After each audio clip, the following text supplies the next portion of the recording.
Hey guys, and welcome back to my channel. So it is finally June, which means not only do I have my May 2023 wrap-up, but my AC is on. So if you hear like a little bit of a buzz in the background, that's just my air conditioner. I can't film these videos without it on, or I will just like start dripping sweat, and that's gross. Anyways, May was an interesting reading month for me. I went away to Savannah to my bachelorette party, and then I got really sick with the flu. So I was only able to get through 5 novels this month. Again, my goal every month is 6. I've been really bad with hitting it this year, but that's fine. At least I got through 5. And 2 of the books are actually about Savannah. So that is also very interesting. But I had a great reading month this year. I had a lot of 4-star reads, 1 really disappointing read, and I'm excited to talk about them. But first up, let's start with probably the most famous book ever set in Savannah, Midnight in the Garden of Good and Evil by John Berendt. I guess sort of you could qualify this as fiction. It's definitely 100% a novel, but it is based on an extremely true story with real people who actually existed around a real event, written by a person who was there for a lot of it. I'm gonna read the back of the novel really quickly just to give you guys kind of a vibe of what this is and then really talk in depth about it. Genteel society ladies who compare notes on their husband's suicide, a hilariously foul-mouthed black drag queen, a voodoo priestess who works her roots in the graveyard at midnight, a morose inventor who owns a bottle of poison powerful enough to kill everyone in town, a prominent antiques dealer who hangs a Nazi flag from his window to disrupt the shooting of a movie, and a redneck gigolo whose conquests describe him as a walking streak of sex. These are some of the real residents of Savannah, Georgia, a city whose eccentric moors are unerringly observed, and whose dirty linen is gleefully aired in this utterly irresistible book. At once a true crime murder story and a hugely entertaining and deliciously perverse travelogue, Midnight in the Garden of Good and Evil is as bracing and intoxicating as half a dozen mint juleps. So the only book that I can really compare this to, I've never really read any other book like it except for In Cold Blood by Truman Capote. However, this is much more lighthearted, which is weird. So this is a novelization of an actual event written by a journalist, covering pretty much the actual murder, as well as the trial and conviction of the alleged murderer. This is absolutely fascinating because it's told almost in this slice of life style about these kind of pillars of Savannah society, both like high society and like more common folk. And I devoured this book. This is definitely a book that is not going to be for everyone, but if you're into true crime as well as something with a little bit of like levity, this is fascinating. I will say if you've been to historic Savannah, it is way more easy to understand everything that is going on. Back in the 90s, there was a movie starring John Cusack that actually featured real people who actually existed in this book. And it is just a whirlwind. I really don't know how to describe it, but it is, in a sense, true crime. It is, in a sense, a slice of life of Savannah in the 80s. Really interesting take on like different parts of the societies within Savannah, different parts of like the social circles there, and I just think it's brilliant. Again, I really loved In Cold Blood. In Cold Blood is much more heavy, much more serious, much more depressing, but it's kind of John Berendt has kind of the same reverence that I felt Capote had writing this story, and it just felt like a novel versus something that happened in real life. And then when you realize all of this was real, it kind of just hits you with how grave everything is. But I highly recommend it. I did go and watch the movie afterwards, and I thought the movie was awful. But this is fascinating. The trial pretty much takes place in the last third of the novel. Everything else kind of builds up to it, but it doesn't quite seem like it's doing so.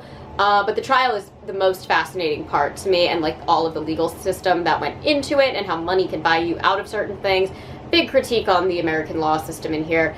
But this was a 4-star read for me. I can understand why not everybody would love this book, but I was thoroughly impressed.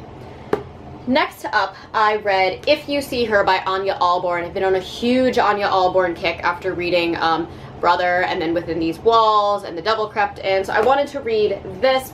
I know that I think it's Suntup Press just did like a special edition version of this book. Sadly, this did not impress me nearly as much as Brother or The Devil Crept In or Within These Walls, though it was still very, very good. This is an interesting story. It's about a group of kids in high school who go to a haunted house. Something absolutely terrible happens in this kind of abandoned house in the woods. And then in their adult lives, the main characters are still kind of haunted by that experience. As with all Anya Allborn stories, this is definitely based on family horror, as well as some kind of like supernatural or, you know, like grotesque occurrence as well. I'm trying to think. I think Dark Across the Bay and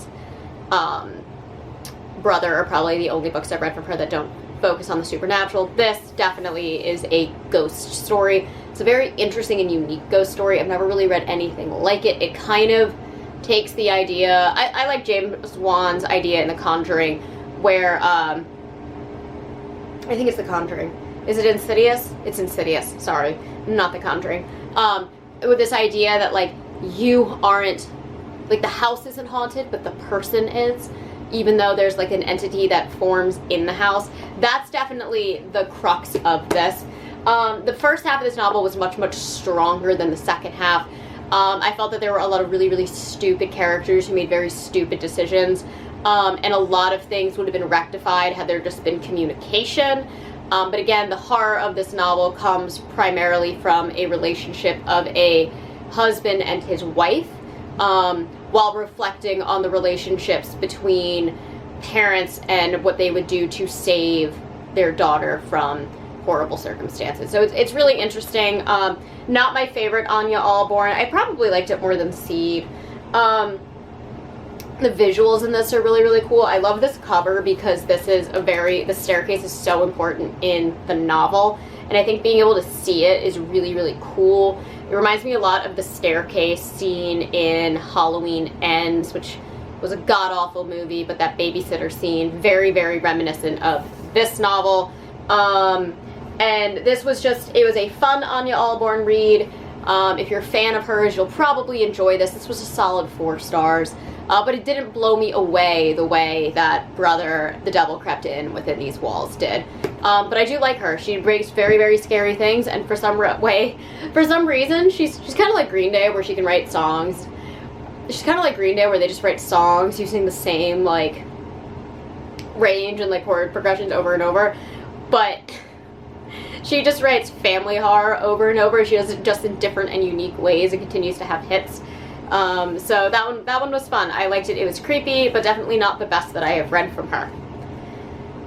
Then, I do have a full review on this on my channel that just recently went up. I read Legacy Witches by Cass K. I did get this in my my March Twisted retreat. This is the story about a solitary witch who was born into a like hundreds of years old coven in Salem, Massachusetts, runs away to try and, you know, escape her destiny of becoming a witch in a coven she doesn't believe in, and then due to a death in the family is called back and has to figure out what is going wrong with the coven and kind of gets sucked back in. The whole thing is set in Salem. It's very dark, it's very fun, it's very, like, I don't want to say cozy horror, even though it kind of is. I said in my review, it's like very like Chilling Adventures of Sabrina vibes, where it does touch on some really dark topics, but at the end of the day, it's like kind of like fun and lighthearted. Some really great characters in here. There's a witch named Dee, who I am just obsessed with, who like befriends our main character. It's pretty much, I don't want to say the comedic relief, but definitely like the palate cleansing relief for some of the heavier things that happen in this novel. And it is book 1 in a series, and I was impressed enough with this to go on and purchase the second book in the series, so hopefully that will be here soon. But I love the Salem setting. You can definitely tell that Cass K has been in Salem, if not if she hadn't lived there. She definitely plays up a little bit of the touristy aspect that I've never truly experienced in that way from all the times that I've been to Salem. But I did love the setting, especially having been to that town many, many times. I could really see and picture what was going on. I really liked her concepts of how familiars worked. I loved her world building for the different covens. I thought it was unique and original without completely just redefining witch lore, like established witchy lore that we have. So I thought that was really cool, and I liked its callbacks, though incorrect, to the Salem witch trials. I do appreciate that this is a story as if witches did actually exist in Salem in the 1600s and weren't just wrongfully accused innocent people. I did like her take on it. I thought it was very well done. I love the inclusion of hoodoo in it as well. Very, very fun. Definitely not the most perfectly written novel. I would love to see what Cascade does further on in her career, but I enjoyed it. I thoroughly, thoroughly, thoroughly enjoyed it. I really went into it thinking it was going to be kind of CW-ish, and it, again, Chilling Adventures of Sabrina-ish, but not like Riverdale. Ridiculous. So I did really enjoy that, and that was also a 4-star read. Woo! Alright, I'm gonna keep this short because I have a whole video on this where I just rant and rant and rant. I got this in my most recent Nightworms package. This is Salt Grows Heavy by Cassandra Caw. I was extremely angry by Cassandra Caw's debut novel, or novella technically, Nothing But Blackened Teeth. I would not have read this had Nightworms not sent it to me and the cover not just been awesome. This cover is dope. This is allegedly a retelling of The Little Mermaid. Basically, in my opinion, what it is a retelling of the last, like, 10 minutes of The Little Mermaid story and then just totally something else going onwards. This book is wordy. This book is, in my personal opinion, very pretentious, uses a lot of words unnecessarily to overcomplicate what could have been a simple narrative, but instead becomes so verbose that it's almost impossible to actually understand what's going on with the plot. It's very, very vague at times for how wordy it is. Has a lot of like very descriptive and disturbing imagery in it, but I couldn't tell you why that imagery is there or what the purpose is or entirely what the plot of this novel is. Long story short, our Little Mermaid is kind of this like grotesque looking thing. I think she kind of looks like an anglerfish. Like befriends a plague doctor after like her children devour the prince in the original Hans Christian Andersen story. Somebody called me out for it being Brothers Grimm in my last video, and you are absolutely correct. I honestly didn't look into that. I always assumed it was like Brothers Grimm, so like my bad, guys. Kids devour the prince, and then the kids are just kind of chilling there, and the mermaid and the plague doctor are like, let's go on a journey. They abandon the kids. We don't know why. We don't know why they're going on a journey. Fully unclear. In the words of Screen Rant, unclear. And then somehow end up in like the cold, barren wilderness where children are running amok, and they see the kids doing something questionable, and they're like, this is questionable, take us to your like society, and they go to the society, and they're these weird saints who are basically like Dr. Frankenstein, and then things like go awry. And that is the story. That is the plot there. I don't know why there's a plague doctor. I don't know why there's a mermaid. I'm not sure what time period this is. I'm not sure what world this takes place in, because they have claret and they have Hippocratic Oath, but I think it also might be like 1600s of it all. I really have no idea. Everybody seems to know what leshies and sirens are and Rusalka, but they have no idea what a mermaid is. Like, it's just weird. Nothing is explained. Nothing makes sense. I think it's a romance novel. I couldn't tell you. It's 100 pages of a lot of words that I didn't understand and had to consistently Google. And at the end of the day, I think there's a happy ending. Maybe. Not for a lot of side characters. A lot of side characters are just kind of Game of Thrones, like, you meet them, all of a sudden, they're gone. Yeah, I don't know. I don't think I'm ever going to read anything by Cassandra Khaw again. I have been thoroughly underwhelmed and angry every time I've read something by them, and I just don't want to continue. At least their books are short. I will give them that. At least the books are short. I've been able to read them in like 1.5 sittings both times, so there we have it. This was a 2-star. Better than Nothing But Black and Teeth, which I think I originally gave a 2-star, but definitely deserved a 1-star. That book made me so angry. So, dope cover. That's about it, though. Alright, and last but not least, woo! Such Pretty Flowers by K.L. Sarah. I have never heard of this author before. This showed up in my Nightworms package, and then I read the back of the book, and I kind of looked at the cover, and I was like, wow, this kind of gives me like Twisted Retreat Unplugged book box Halloween edition vibes. Like, it didn't scream like the brutalness, the brutality that you normally get from Nightworms. I was really stunned that it was in there. And then I read it. I kind of understand why it was in Nightworms now. It's definitely darker than the book leads you to believe, which is great. It's also set entirely in historic Savannah, which is awesome. And the setting is really, really great. I think they call this novel atmospheric. In the, like, on the book it says somewhere that it's like, yeah, gruesome atmosphere, seductive Southern Gothic, spine-tingling tale as atmospheric as it is dangerous. Yeah, no, that none of that's wrong. This is not Southern Gothic, and it's not atmospheric at all. This is a creepy story, though. This is about, this is like, if Poison Ivy from, like, Batman was, like, a 22-year-old. And kind of just roaming around Savannah, doing evil things, making money off it. That's kind of the premise of it. That's our villain, at least. Long story short, we have our main character, Holly. Her brother commits suicide, allegedly, unexpectedly, after suffering through a kind of weird paranoia mental illness, never explained.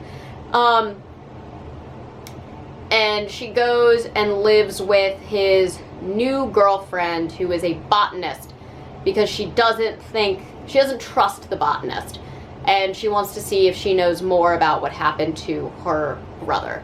And it then kind of unravels into this crazy over-the-top story, set entirely in historic Savannah, in a lot of it in like one of those beautiful historic brownstones right off of Forsyth Park. It's really, really cool. K.L. Sarah definitely had a lot of knowledge about plants and poison going into this. There's some body horror, and there's some really gross body horror. Like, it really freaked me out. And I didn't see it coming, because I kind of went into it being like, it's going to be kind of like a Poison Pen Press type novel. It's not. Lots of body horror, lots of stupid characters. This is another novel where, like, communication would have just really fixed a lot of the problems here. I don't know if I would necessarily call them plot holes, but just stupidity drives the plot of this novel. But I really, really loved this kind of underground, like, plant society of, like, upper crust people that's created. I thought it was really interesting world building. I thought it was creepy. I thought it was unnerving. I thought it was disturbing. I thought the imagery was really unsettling. But I didn't feel compelled to, like, keep reading this book. I would read, like, maybe, like, 30 pages, put it down, come back the next day. I never wanted to stop reading it, but it wasn't a book that kept me on the edge of my seat. Primarily because our main character was just so stupid. And the most interesting character to me was her brother, who we only really see in flashbacks. And again, his whole thing was, like, communicate! It's like, communicate, and this novel wouldn't have a plot, you know? Like, there are so many moments where it can just be fixed, and just nobody fixes it because nobody ever wants to say anything. And it's like, your lives are in danger, say something, and they're like, nah, it's cool, we're good. But I liked the mystery, I liked the twist. I don't know if I would necessarily call it, like, the twist, because it's not something that I was like, oh, I didn't see that coming. It was like, oh yeah, that makes sense that it would go in this direction. But creepy, very original. Doesn't ever make me want to, like, hang out with botanists anymore. Like, it really, does a lot of things. You learn a lot of things about plants you wish you didn't know. And, like, just, Anyway, lots of body horror. Which is cool and very unexpected. And the cover, now that I'm looking at it, is, like, super gross because I've read the book. So that was a 4-star read from me, and I was really impressed with that because I didn't expect it to be what it was. But very, very fun. Anyways, so that is my month of May. Pretty much 4 4-star reads, which I will absolutely take, and a 1 2-star read, which is a book I think I knew I wasn't gonna like, and was pleasantly surprised to not have hated it as much as I hated their previous book. So there you have it. If you liked Nothing But Black and Teeth, you'll probably like The Salt Grows Heavy. So I'm sorry for hating on it so much, but yeah, I was not a fan. Not a fan at all. Anyways, that is all that I have for you guys today. As always, I post every Monday and Thursday, sometimes on Saturdays. And if you enjoy these videos, please hit the like and subscribe buttons down below, and I will catch you all in the next one. Mwah.